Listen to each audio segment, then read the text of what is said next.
Hello friends, అందరికీ నమస్తే అండి. Welcome to my channel. NTR భరోసా పెన్షన్లకు సంబంధించి ఒక 3 వీడియోస్ అయితే ప్రీవియస్గా చేయడం జరిగింది. అంటే అర్హతలు, కావాల్సిన డాక్యుమెంట్స్ అని చెప్పి నేను మీకు కొన్ని వీడియోస్ అనేటివి అప్లోడ్ చేశాను. మన ఛానల్ సబ్స్క్రైబర్స్లో కొంతమంది నన్ను అడిగేటువంటి ప్రశ్నలు, దానికి సమాధానాలు ఈ వీడియోలో అయితే చెప్తాను. ముఖ్యంగా ఎక్కువగా వచ్చినటువంటి ప్రశ్నలు, మేము గత ప్రభుత్వం ఉన్నప్పుడు అప్లై చేసుకున్నాము, మాకు అప్రూవల్ కూడా వచ్చింది, ఫైనల్ లిస్ట్లోకి కూడా వచ్చాము. కాకపోతే మాకు పెన్షన్ అనేది శాంక్షన్ కాలేదు. ఇప్పుడు ఉన్నటువంటి కూటమి ప్రభుత్వం ఏదైతే ఉందో, కొత్త పెన్షన్లకు సంబంధించి అప్లికేషన్స్ రిలీజ్ చేసినప్పుడు మేము దరఖాస్తు చేసుకోవచ్చా, అదేవిధంగా మేము దరఖాస్తు చేయాలా వద్దా అని చెప్పి అడుగుతున్నారనమాట. ఈ వీడియోలో నేను మీకు క్లారిటీగా ఎన్టీఆర్ భరోసా పెన్షన్లకు సంబంధించిన పూర్తి వివరాలు అనేటివి అందించడం జరుగుతుంది. ఈ వీడియో కొంతమందికి ఇరిటేట్గా ఉండవచ్చు. అంటే ప్రతిరోజు కూడా పెన్షన్లకు సంబంధించిన వివరాలు ఎందుకు చెప్తున్నారని. కొంతమందికి ఈ సమాచారం ఉపయోగపడవచ్చు. కాబట్టి ప్రస్తుతానికి ప్రభుత్వం నుంచి ఎలాంటి అప్డేట్స్ అయితే లేవు, అందువల్ల ఈ సమాచారాన్ని అయితే అందిస్తూ ఉన్నానండి. తప్పకుండా అర్థం చేసుకోండి. లేటెస్ట్గా వచ్చేటువంటి అప్డేట్స్ అన్నింటినీ కూడా రెగ్యులర్గా మన ఛానల్ ద్వారా అయితే అందిస్తాను, మన టెలిగ్రామ్ ఛానల్ ద్వారా అయితే అందిస్తాను. తప్పకుండా మన టెలిగ్రామ్ ఛానల్లో కూడా మీరు జాయిన్ అవ్వచ్చు. అయితే వివరాల్లో కనుక వచ్చినట్లయితే, ఎన్టీఆర్ భరోసా పెన్షన్లకు సంబంధించి ప్రభుత్వము కొత్త అప్లికేషన్కి సంబంధించిన డేట్స్ అయితే ఇంతవరకు ఇవ్వలేదండి. నేను మీకు క్లారిటీగా ముందుగానే చెప్తున్నాను. డేట్స్ అయితే ఇంతవరకు ఇవ్వలేదు. అయితే ఏ తేదీన ఉండవచ్చు, ఏ నెలలో ఉండవచ్చు అనే దాని మీద నేను ఒక స్మాల్ ఇన్ఫర్మేషన్ అనేది అందిస్తాను. ఎన్టీఆర్ భరోసా పెన్షన్స్ అనేటివి ఖచ్చితంగా మనకు ఏప్రిల్ లేదా మేలో అయితే ఉంటాయండి. ఎందుకంటే ఫస్ట్ ఆఫ్ ఆల్ రేషన్ కార్డులు అనేటివి రిలీజ్ చేయాలి. ప్రభుత్వ పథకాలు ఏమి రావాలన్నా కానీ రేషన్ కార్డు అనేది కంపల్సరీ.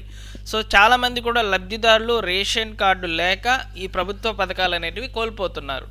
కాబట్టి ప్రభుత్వం ఫస్ట్ ఆఫ్ ఆల్ రేషన్ కార్డులకు సంబంధించిన అప్లికేషన్స్ రిలీజ్ చేసినట్లయితే కొంత మేలు చేసినటువంటి ప్రభుత్వం అయితే అవుతుందన్నమాట. రేషన్ కార్డులు లేకుండా డైరెక్ట్గా ప్రభుత్వ పథకాలు కనుక రిలీజ్ చేస్తే చాలామంది లబ్ధిదారులు అయితే తగ్గిపోతారు. ఇందులో భాగంగానే ఎన్టీఆర్ భరోసా పెన్షన్లకు సంబంధించిన లబ్ధిదారులు కూడా తగ్గిపోయే అవకాశం అయితే ఉంటుందన్నమాట, రేషన్ కార్డు కనుక లేకపోతే. కాబట్టి మార్చి నెలలో ఫస్ట్ ఆఫ్ ఆల్ రేషన్ కార్డులకు సంబంధించిన అప్లికేషన్స్ రిలీజ్ చేస్తుంది. తర్వాత అప్లికేషన్స్ అనేవి జారీ చేసిన తర్వాత మనకు ఈ ప్రభుత్వ పథకాలు వరుసగా సూపర్ 6లో ఉన్నటువంటివన్నీ కూడా రిలీజ్ చేసుకుంటూ వస్తుందన్నమాట. ప్రస్తుతానికి ఇచ్చినటువంటి సమాచారం ప్రకారము మే నెలలో అన్నదాత సుఖీభావ పథకము రైతులకు సంబంధించి అయితే విడుదల కానుంది. తర్వాత నెక్స్ట్ వచ్చేసి ఈ యొక్క విద్యార్థులకు సంబంధించినటువంటి తల్లికి వందనం పథకం అయితే రిలీజ్ కాబోతుంది అన్నమాట.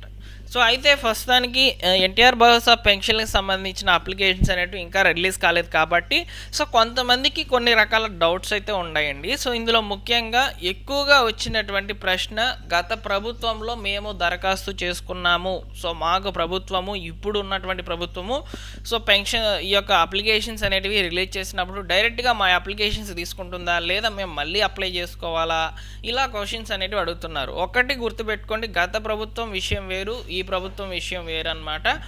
గత ప్రభుత్వంలో మనం ఎన్ని పథకాలకి అప్లై చేసుకున్నా ఆ పథకాలన్నీ కూడా ఇక్కడ రావు. కాబట్టి మీరు తప్పనిసరిగా అప్లికేషన్స్ అనేటివి ఓపెన్ అయినప్పుడు మీరు తప్పనిసరిగా మరొకసారి అప్లికేషన్ అనేది ఫిల్ చేయాల్సి అయితే ఉంటుంది.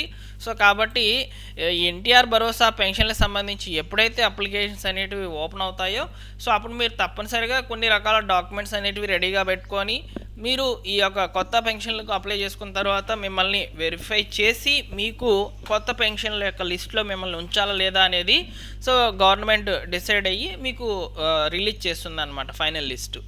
ఇందులో భాగంగా నేను మీకు కొన్ని అర్హతలు అయితే చెప్తాను, అదేవిధంగా కొన్ని డాక్యుమెంట్స్ గురించి కూడా చెప్తాను. ఫస్ట్ ఆఫ్ ఆల్ అర్హతలకు సంబంధించి ఎన్టీఆర్ భరోసా పెన్షన్లు అనేవి మీకు రావాలనుకుంటే దాదాపు ప్రభుత్వం దగ్గర 28 రకాల పెన్షన్లు ఉన్నాయి. వాటికి సంబంధించి 4,000 రూపాయల పెన్షన్లు, 6,000 రూపాయల పెన్షన్లు, 10,000 రూపాయల పెన్షన్లు, 15,000 రూపాయల పెన్షన్స్ అనేటివి ఉన్నాయి డిఫరెంట్ కేటగిరీల్లో. వీటన్నిటికి సంబంధించి నేను మీకు ఆల్రెడీ వీడియోస్ అనేటివి చేస్తున్నాను, దాంట్లో చూడండి. లేదనుకుంటే ఇక్కడ కొన్ని అప్డేట్స్ అయితే చెప్తాను అర్హతలకు సంబంధించి. ప్రభుత్వము వృద్ధాప్య పెన్షన్ల లబ్ధిదారులకు సంబంధించి మాత్రం అర్హతలు అనేటివి చేంజ్ చేసింది. రిమైనింగ్ వాటికి యాజ్ ఇట్ ఈజ్ అవే అర్హతలు అయితే పెట్టడం జరిగిందనమాట. ఈ యొక్క కేటగిరీకి సంబంధించి మాత్రమే అర్హతలు చేంజ్ చేసిందనమాట.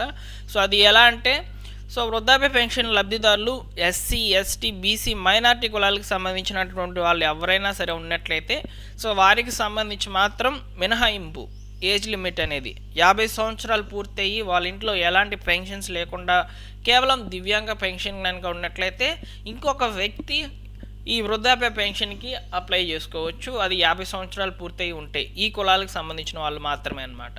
సో ఓసీ కేటగిరీకి సంబంధించిన వాళ్ళకి మాత్రం 60 సంవత్సరాలు పూర్తవ్వాలి. వాళ్ళకి ఎలాంటి మినహాయింపు అయితే ఇవ్వలేదన్నమాట. ఓకేనా. సో ఈ యొక్క కేటగిరీకి సంబంధించిన పెన్షన్, ఈ యొక్క 4,000 రూపాయల పెన్షన్ సంబంధించి మాత్రమే ఈ యొక్క అర్హతలు అనేటివి చేంజ్ చేసింది. రిమైనింగ్ యాజ్ ఇట్ ఈజ్ అలానే ఉన్నాయండి. సో నెక్స్ట్ వచ్చేసి కావాల్సిన డాక్యుమెంట్స్. సో కావాల్సినటువంటి డాక్యుమెంట్స్లో ముఖ్యంగా రేషన్ కార్డ్ అనేది కంపల్సరీగా ఉండాలి, ఆధార్ కార్డ్స్ ఉండాలి, అదేవిధంగా బ్యాంక్ అకౌంట్స్ ఉండాలి, క్యాస్ట్ సర్టిఫికేట్ ఉండాలి, అదేవిధంగా పెన్షన్ రకాన్ని బట్టి మీరు ఏ పెన్షన్కి అప్లై చేస్తున్నారో దానికి సంబంధించిన ప్రూఫ్ ఖచ్చితంగా ఒక డాక్యుమెంట్ అనేది ఉండాలి. సో ఇక్కడ ఎగ్జాంపుల్కి వృద్ధాప్య పెన్షన్కి అప్లై చేస్తున్నారనుకోండి, వృద్ధాప్య పెన్షన్కి సంబంధించిన ప్రూఫ్ అనేది ఏజ్ లిమిట్స్ సంబంధించింది. అంటే ఏజ్ లిమిట్ ఎక్కడ చూపిస్తుంది? ఓటర్ కార్డు లేదా ఆధార్ కార్డు చూపిస్తుంది అనమాట. ఓకేనా. సో ఈ విధంగా పెన్షన్ రకాన్ని బట్టి మీరు డాక్యుమెంట్ అనేది రెడీ చేసుకోవాలి. వికలాంగులు కనుక అయినట్లయితే సో వారికి సంబంధించిన సదరం సర్టిఫికేటు, లేదా దీర్ఘకాలిక వ్యాధిగ్రస్తులు అయితే దానికి సంబంధించినటువంటి మెడికల్ సర్టిఫికేటు, సో లేదా వృత్తులకు సంబంధించి పెన్షన్స్ అనేవి వస్తున్నాయి.